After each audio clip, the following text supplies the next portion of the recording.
little after midnight, I think 5 minutes or so after midnight, I began to feel very, very, very funny. I mean, I had a sharp migraine-like pain that I've never experienced in my life. It's so difficult to describe.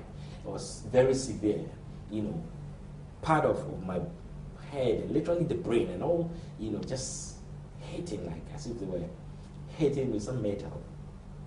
Very, very painful. The first thing was, because it was quite late, it was to get medicine or something, but because I don't keep them, I work in divine health, praise to God. I work in for over 15 years, I've never been sick or so. But there was no way I could, get medicine. It was quite late. So I thought that, well, the best solution is to get maybe cold water, chilled one, and then pour it on my head and see the result. Maybe drink some and see if it will subside. And then in the morning, if it persists, you get medicine or maybe go to a hospital or something. So I remember vividly getting up from the couch, because I was sitting on the couch, and when I got up, I realized that I had blacked out, I could barely see, So I took, I think, 3 steps towards the fridge from the couch where I was sitting towards the fridge, and I could literally feel that I was going down, What I remember was getting up from the carpet. I got up and I felt okay, but I still felt that, well, let me still go and get the water anyway. And something struck me, because I looked down on the carpet and a figure, was laid there, was still on the carpet. And I realized that was me. It was quite frightening, and let me be very blunt. I was scared. So, but this is me, because I was hearing, I was seeing, and the real me. So you were standing? Yes, and then you saw another. And I saw a figure still in a, just lying, motionless. In a very dead position, if I should say so. And so I said, what is going on? All right. I moved into my bedroom from the sitting room. And I went to the bedroom, tried to, gain the attention of my kids. I did everything. I was screaming, talking, even hitting them. And I wasn't getting any response. So it dawned on me that, whoa, something, very serious might have happened to me. I was just praying that this will be a dream. Well, in the spirit of, I think, about 3 minutes, because I spent some time on earth, hovering, around. But I was caught up in stark darkness. And I checked the scriptures quite recently, and I saw that Jesus referred to hell as the darkness of darkness. Darkness. There's no darkness on earth. The worst blackout cannot compare to this darkness. Stark darkness. But strangely, and maybe for the benefit of this assignment, in the midst of the utter darkness, I could see figures, beast-like creatures coming towards me, fierce looking, 6 of them, I counted 6 of them, coming towards me. And they were pulling a very heavy chain. How do I know it's heavy? Because they themselves, was quite obvious, found it very difficult to pull it, and were coming towards me. And I remember that it felt extremely excruciatingly hot also, the environment. I didn't know, because, of course, I'm a believer, have a rare intimacy with God. I share this, I've had visitations from the Lord, such rare intimacy with the Holy Spirit. I've been on the mission field. God had used me mightily. I had come back home. So it never even occurred to me that I would be in hell. I just can't be.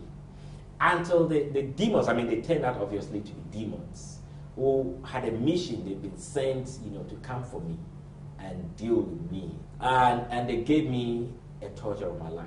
Well, they bound me with a heavy chain, and I couldn't breathe. It was so painful. I was exceedingly thirsty. All the worst things that you can think of. And then, what I remember vividly, they began to drag me on a very piercing. The best way I try to describe it is to use, when they're fixing the road, and they put the gravels there, and they have to, use the coal, and it's just like that. Just imagine you being pulled, 6 gigantic demons. And that's how it felt. And it felt like my flesh, because I thought, if granted I'm dead, I mean, how come I feel this, as if it's my flesh? And well, in the realm of the spirit, really, especially when you find yourself in hell, living in your spirit body, you feel every pain and every torture, even more than you would anywhere in your body, because all your senses are sharper. Yeah, and so that's where the torture began. Now, another thing that, and I began to ask a lot of questions in my mind, and again in the realm of the spirit, thoughts are very loud, and the more questions I asked, the more the demons became angry, tortured me. I mean, I can remember the nails entering into what I thought, was my flesh, and people screaming, asking for one more chance, and so on and so forth. Well, thanks to God, it wasn't supposed to be my destination, forever. All of a sudden, the demons with a shrill vanished. Then this light, and I tell people that whenever the Lord visits, there's an indescribable atmosphere of love, And then I heard a voice, mentioned my name and said, "Stand on your feet." Then I thought to myself again, no, because I was so exhausted, Maxwell. I was tired, I was thirsty, I was hurting. I mean, all the bad things you can think of. And then I felt a soothing palm on my right shoulder. It held me, to my feet. And amazingly strength entered into me again. And then we began to walk through what I can aptly describe as a section, because hell is very big, a section of hell. And seeing people, being tortured, screaming and asking the Lord for a second chance. And the explanation again is that people should understand that Jesus has the keys of heaven and hell and death, and has every access to hell, And I'm sure that isn't his first visit, to hell. And they were screaming, and I mean, they recognized who he was and asking for one more chance. And the funny thing is that the irony of the whole thing is that after they have this, when they scream, after a while and they don't get any positive response, they start cursing. You know what I mean? They start cursing. Well, to cut it short, a lot of things the Lord showed me, and one thing was remarkable, that you could hear in his voice the sadness, how he felt. People, it's not his will that people should end up in hell. Yeah. And it was, for want of a better word, painful to him. Well, we got out of hell.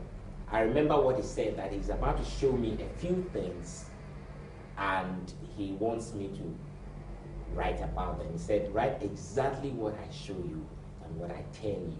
That is why I limit myself to what he showed me, what he told me to write. And that is when the visions and revelation began. I don't know how, the translation from hell to heaven happened there.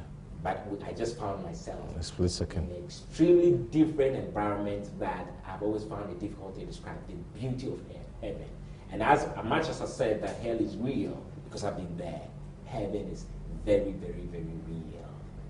And then he began to show me a lot of revelations, and he said that, he was about to show me the condition, what I call the condition of the church. But before we get in there, let me mention what he showed me. I don't know why he showed me that first, but it was, I think, in my opinion, to confirm to me, that indeed I'm dead. Because he showed me my sitting room, and my body lay the same posture, the same position. And he said, that isn't you. This is the real you, and spoke a bit about, the reality of spirit, that we being spirit beings and then just living in a container. And in a container, yeah. And then it dawned on me, really, that indeed this has happened. Then he said he's going to show me, it was like a curtain parted on its own. And I could see the whole air. And it lay very silent, save, the sound of a clock. I mean, the second hand of the clock moving. And the whole earth lay quiet, and I saw a very huge cloak, bigger than Uncle Ben. And it was manned or guarded, for want of a better word, by two angels. And this is how the angels looked.